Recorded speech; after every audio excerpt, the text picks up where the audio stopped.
வணக்கம் மக்களே, நான் வந்து திண்டுக்கல் மாவட்டம் ஒல்லிக்கோட்டை கிராமம் தாதலூர்லேருந்து பேசுகிறேன். இப்போ வந்து நம்மளுக்கு வந்து நாட்டு மாடுனால என்னென்ன யூஸ்ன்னு சொல்கிறேன், தெரியாதவங்க தெரிஞ்சுக்கோங்க. ஃபஸ்ட்டு அது வந்து நல்ல சத்தான பால் தருது. அப்புறம் வந்து அது வந்து சாணம் பிடிச்சினா காட்டுக்கு வந்து உரமாகுது. அப்புறம் வந்து அது வந்து கோமி அடிச்சுன்னா வந்து காட்டுக்கு மருந்தாகுது. அப்புறம் வந்து நாட்டு மாட்டில் நம்ம வந்து ஏர் பூட்டி உழுகலாம்.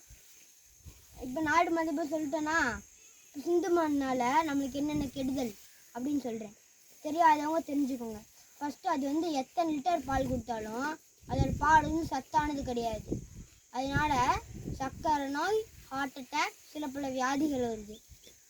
அதனால வந்து இப்போலாம் வர வந்து நாட்டு மாடு ரகம் வந்து அழிஞ்சிட்டே வருது, சிந்து மாடு தான் வந்து அதிகமாகிட்டு போகுது.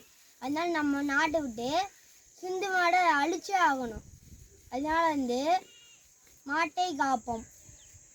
இதே மாதிரி யூஸ்ஃபுல்லான வீடியோஸ் பார்க்கணுன்னா நம்மளோட சேனலை சப்ஸ்கிரைப் பண்ணி பெல் ஐகான் ஆல்னு பிடிச்சிக்கோங்க.